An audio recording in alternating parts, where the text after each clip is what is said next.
ที่กำลังตามหารถดีๆงามๆราคาถูกๆเอาไปใส่ขอบใส่ขั้วเนาะมาทางนี้เลยคิดเทิงรถคิดเทิงเฮาเท่านั้น JN ลาวคาโลลาวมื้อนี้ประคำรีวิวมี Isuzu D-Max ปี2021เนาะคันนี้เนาะงามๆเลยเด้อสีป่อนงามๆเลยเด้อตา LED อีกเนาะออปชันมีกล้องมีจอให้เป็นเกียร์กระปุก6สปีดอีกเนาะราคาย่อมเยาเด้อรถแม่นอยู่ปากเซ่เนาะเดี๋ยวเราจะพาทุกคนไปรับชมตัวรถนำกันเลย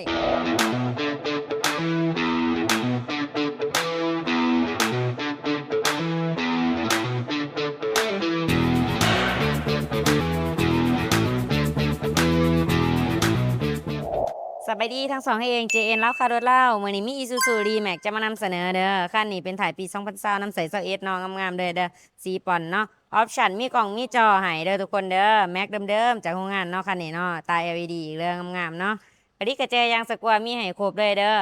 ราคาคันนี้แมน980,000 บาทเด้อจ่ายสดจ่ายผ่อนเป็นเดือนผ่อนเป็นปีไหลเบิดทุกสกุลเงินเลยเด้อทุกคนเด้อโทรก่อนทุกครั้ง973 3 679หรือติดต่อมา2ทางแฟนเพจ JN เล่าค่ะรถเล่าของเฮา ก่อนจะหมดโปรหนาฝนนี่เนาะฝากมาจับมาจองเลยเด้อราคานี่มีน้อยนักเด้อทุกคนเด้อเดี๋ยวจะพาทุกคนเข้ามาเบิ่งข้างในนํกันเลยข้างในคุมโทนสีดำงามๆเด้อสะอาดสะอ้างแห้งเลยทุกคนเด้ออยากให้มาเห็นตัวจริงเลยเนาะฮอบ่หนังสีดำอีกเด้อทั้งขอบขางกับฮอหนังให้เรียบร้อยเลยเนาะเดี๋ยวไปเบิ่งประตูทางหลังนํกันเลยนี่เบื้องหลังคนนั่งเนาะเบื้องผู้โดยสารกว้างๆสามารถนั่งหลายๆคนเลยเนาะ นี่แนมเบิงสะอาดหูสะอาดตาแห้งกวางๆเนาะหอบ่หนังเส้นเดียวกันขอบขางคือกันเด้อมีลำโพงลำโพงให้ทั้ง4ด้านประตูเสียงดังฟังชัดแน่นอน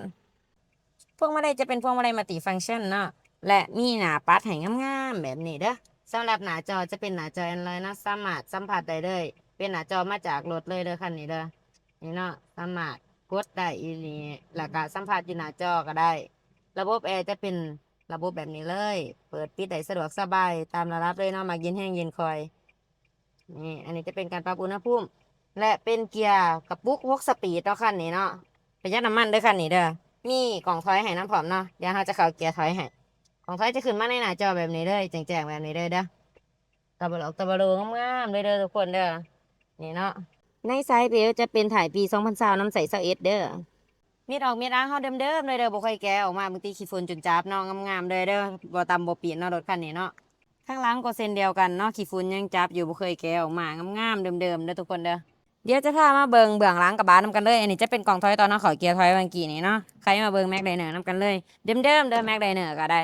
มีห้อยขีดขวดตามการใช้งานเด็กน้อยเนาะแต่ว่าเดิมๆเลยเด้อทุกคนเด้อหัวน็อตอยู่ครบทุกจุดทุกเม็ดเนาะข้างนี้เนาะข้างนี้ก็เส้นเดียวกันเด้อนี่ วัดมาเช็คได้ตาฟื้นตาไฟแจงๆแจ่มๆแบบนี้เลยกระดิกกระแจยางสกวามีให้ครบทุกอย่างเลย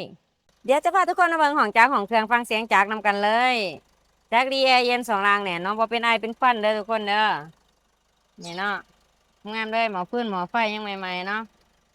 จบดีจบงามเสียงนิ่มๆเด้อบ่หัวบ่ซึมรับประกันเลยคันนี้เนาะงามๆเลยนี่หัวหนอกของเฮาก็จบๆงามๆทุกอย่าง ฟ้าถอกฟ้าถ่ายเนาะฟ้าถอกฟ้าถ่ายฟ้ากับโปรง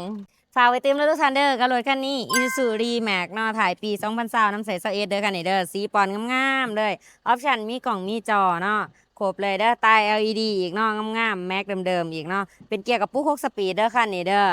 งามๆเลยเนาะผู้ใดไหลไปบ่ให้ผิดหวังเลยราคาก็โคตรถือเด้อบ่ค่อยมีราคานี่เด้อทุกคนเด้อราคาคันนี้เฮาให้โปรไปเลยก่อนจะออกพรรษานี่ก่อนจะหมดฝนนี่เนาะ 980,000 บาทเท่านั้นเนาะมาโอ้มาล่มกันได้ใจสดใจผ่อนเป็นเดือนผ่อนเป็นปีได้เนาะผ่อนได้ทุกสกุลเงินเลยเด้อทุกคนเด้อฝากมาจับมาจองเอาเนาะโทรก่อนทุกครั้ง9733679หรือติดต่อมาที่2ทางแฟนเพจของเฮา JN ลาวคารถลาวเนาะทานจะได้โปรโมชั่นทันทีเลยของแจกของแถมหลายอย่างแน่นอนเนาะเงินเติมน้ำมันเครื่องอิหยังเซอร์วิสหลังการขอการขายมีให้ครบเบิดทุกอย่างเด้อทุกคนเด้อฝากกดไลค์กดแชร์กดติดตาม2ของเฮาไว้เพื่อบ่พลาดคลิปต่อไปว่าเฮาจะรีวิว และเฮ็ดคลิปอีหยังออกมาอีกเนาะขอขอบใจทุกท่านที่รับชมเด้อ